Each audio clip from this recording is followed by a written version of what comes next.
wanda kuma shine na ƙarshe. Musulunci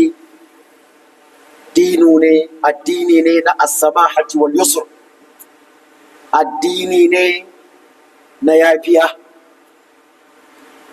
sannan addini ne da yake ɗauke da sauƙi ba tsanani ba. Tunda Allah ya yi duniya da halittun da ke cikin duniya ba su taɓa sanin wani addini mafi sauƙi, mafi rangwame kamar musuluncin da Allah ya saukar da fiyayyen halittu annabi Muhammad sallallahu alaihi wasallam ba. Duniya ba taɓa samu ba. Duniya ba ta taɓa wani addinin da ya ƙunshi sauƙi da rangwame irin wanda ke cikin addinin da Allah ya saukar wa annabi Muhammad sallallahu alaihi wa alihi wa sallama. Shi yasa a cikin suratul Baqara aya ta 185 Allah ta'ala ya ce yuridu Allahu bikumul yusra. In kuka tsaya kuka lura da dukkan hukunce-hukunce na musulunci da ya shar'anta muku sallah, shi ya ce sallan nan in kuna gida ga yadda za ku yi ta. In kuka shiga halin balaguro kuma shi ya dubi irin mashakka, tsanani da wahalhalin da kuke ciki, shi ya ce a'a, abinda na farlanta muku in kuna a gida, in kun shiga halin balaguro ku raba biyu ku ba da rabi, na yafe muku rabi.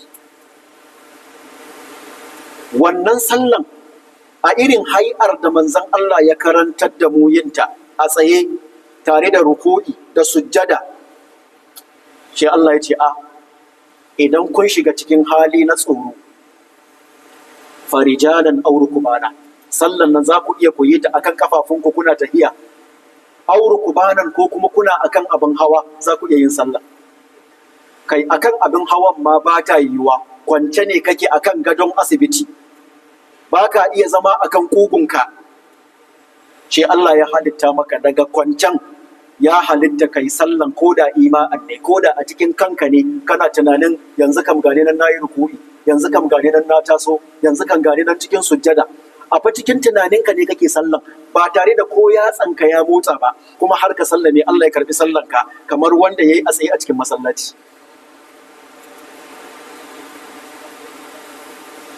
Zamanin Banu Isra'il, ku dubi kissar annabi Musa a cikin Alƙur'ani a lokacin da mutanensa suka bauta wa ɗan maraki, da ya dawo me ya ce musu? Ya qaumi innakum zalamtum anfusakum bittikhadhikumul ijla fatubu ila bari'ikum faqtulu anfusakum. Ya ku mutane na, kun zalunci kawunanku da riƙon wannan ɗan marakin da kuka bauta ba, don haka ku tuba zuwa ga ubangijinku. Menene tuba? Faqtulu anfusakum, ku kashe kanku. Tuban kenan, waɗanda ba su yi laifi ba su kashe masu laifi, sannan Allah ya yafe musu. Da annabi ya zo sallallahu alaihi wasallam da alqur'ani, ke tuba ya koma me? Annadamu ala ma fata wan niyyatu alla ta'uda ila dhanbin fima baqiya min umrik wa an tatruka al ma'siyata fi sa'atiha in kunta mutalabbisan biha. Ke tuba ya koma kai da na sani akan abin da kai, shikenan. Na biyu, ka kudurta niyya a gaba ba za ka sake aikatawa ba. Na uku, kana cikin yi ka daina ka fasa, shikenan Allah ya yafe maka. Sannan haka musulunci addinin yafiya ne.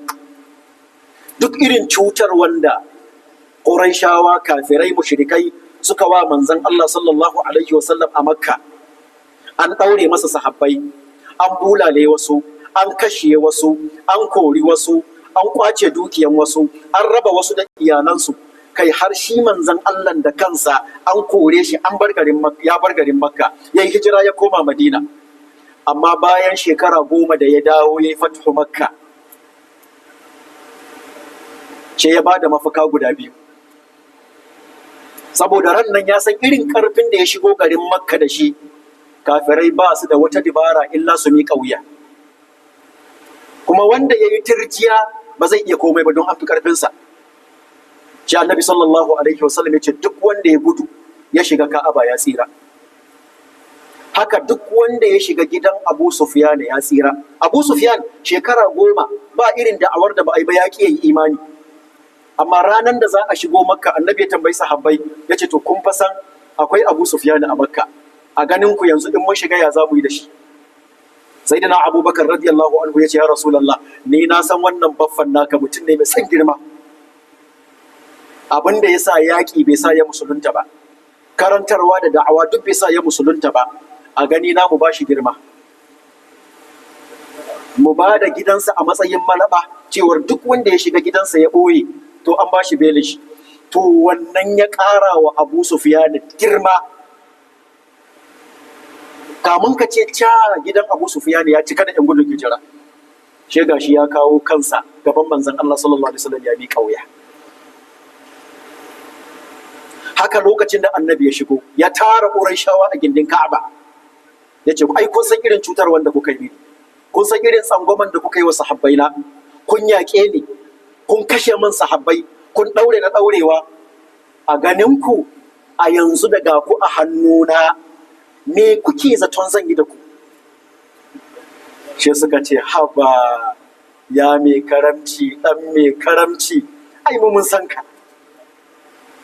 Shi ya ce to ku tafi duka na ɗintar da ku tafi duka na barku.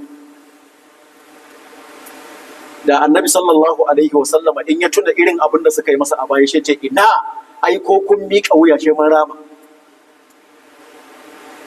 Amma shi annabi sallallahu alaihi wasallam ya ce tunda kun san ni mai karamci, ya ce to ku tafi dukkan ku na sake ku, dukkan ku na yanta ku.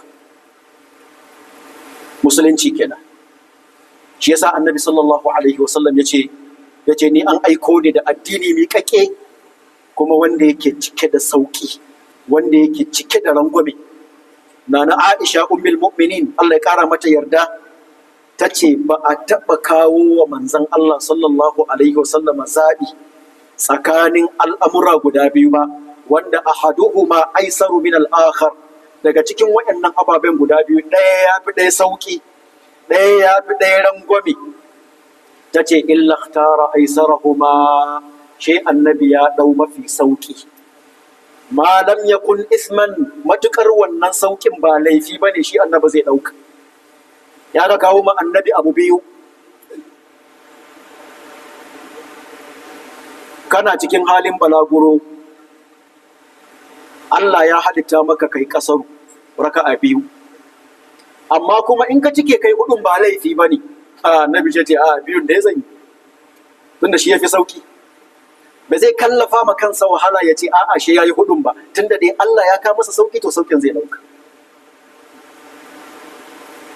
Allah ya ce kana cikin halin balaguro ko baka da lafiya, ga ana cikin azumin watan Ramadan, kana da daman kai azumi ko ka ajiye.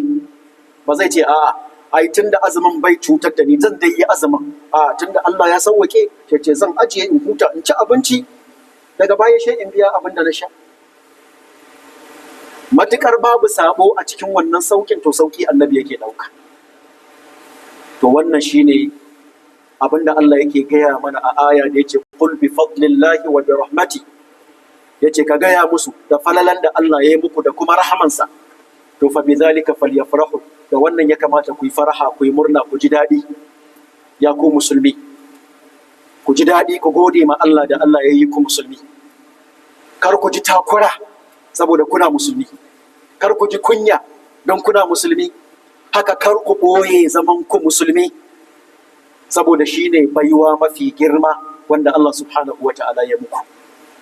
Allah ce kuma huwa khairun mimma yajma'un, yin faraha da murna akan wannan shine mafi alkhairi fiye da duk abin da kuke tarawa, in ji Allah subhanahu wa ta'ala. Bukatunmu na alkhairi Allah ya biya mana, da sharri Allah ya musanya mana su da mafi alkhairi. Marasa lafiyar mu waɗanda suke kwance a gida ko asibiti, Allah ya ba su lafiya, ba su lafiyan Allah ya kara musu. Marigaya waɗanda suka riga mu gidan gaskiya, Allah ya ji kansu da rahma, ya gafarta musu zunubansu, ya sa aljanna ce makomansu. Mu da muka yi kingi in namu lokaci yayi, Allah ya sa mu cika da imani. Ba zan manta ba, akwai ɗan uwanmu Nasiru wanda ake ce ma Abu Ubaida, wanda shine shugaban 'yan agaji masu kula da tsari a nan cikin masallaci. Allah ya yi mai ɗakinsa cikawa jiya da yamma.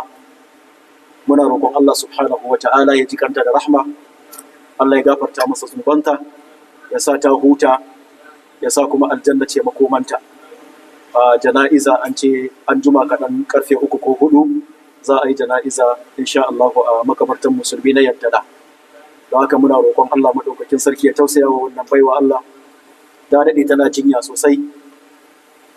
Shejiya Allah subhanahu wa ta'ala ya kawo ƙarshen kwanakinta a duniya. Don haka muna addu'a da kuma roƙon Allah subhanahu wa ta'ala ya jikanta da sauran marigayenmu gabaki ɗaya waɗanda suka riga mu. Allah ubangiji ya sa aljanna ce makamansu. inna Allah ya'muru bil adli wal ihsan wa ita'i dhil qurba wa yanha 'anil fahsha'i wal munkar wal baghi ya'idukum la'allakum tadhakkarun. Qumu ila salatikum.